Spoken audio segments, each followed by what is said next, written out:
ഈ ഒരു ഒറ്റമൂലി കഴിക്കുകയാണെങ്കിൽ നിങ്ങളുടെ ദഹന പ്രശ്നങ്ങൾ അത് എന്തുമായിക്കോട്ടെ, എത്ര നാളുള്ളതായിക്കോട്ടെ, ഇത് പൂർണ്ണമായിട്ട് മാറും എന്നുള്ള പരസ്യങ്ങൾ നിങ്ങൾ സോഷ്യൽ മീഡിയയിൽ കണ്ടിട്ടുണ്ടാവാം. ഇങ്ങനെയുള്ള പരസ്യങ്ങളുടെ പുറകെ പോകുമ്പോൾ സംഭവിക്കുന്ന കുറച്ച് കാര്യങ്ങൾ പറഞ്ഞു തരാം. നമ്മൾ മനസ്സിലാക്കേണ്ട കാര്യം, ദഹന പ്രശ്നങ്ങൾ അനുഭവിക്കുന്ന എല്ലാവർക്കും ഒരേ രീതിയിലല്ല ലക്ഷണങ്ങൾ പുറത്തേക്ക് വരുന്നത്. അതുകൊണ്ട് തന്നെ ഒരേ രീതിയിൽ തന്നെയല്ല ഇങ്ങനെയുള്ള ദഹന പ്രശ്നങ്ങൾ ചികിത്സിക്കേണ്ടത്.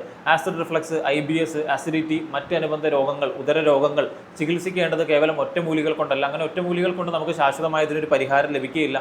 അതിന് കൃത്യമായ രോഗനിർണയവും, അത് ഏത് സ്റ്റേജിലാണ്, ഏത് സിവിയറിറ്റിയിലാണ്, ഏത് ഇൻറ്റൻസിറ്റിയിലാണ് ആ രോഗം ഇപ്പം ഉള്ളത്, അത് എന്തുകൊണ്ട് വന്നു എന്നുള്ള കാരണം കണ്ടെത്തി അതിൽ വരുത്തേണ്ട മാറ്റങ്ങൾ വരുത്താതെ കേവലം മരുന്നുകൾ കൊണ്ടോ ഇങ്ങനെയുള്ള ഒറ്റമൂലികൾ കൊണ്ടോ നമുക്കിത് പൂർണ്ണമായിട്ട് മാറ്റിയെടുക്കാൻ കഴിയുകയില്ല.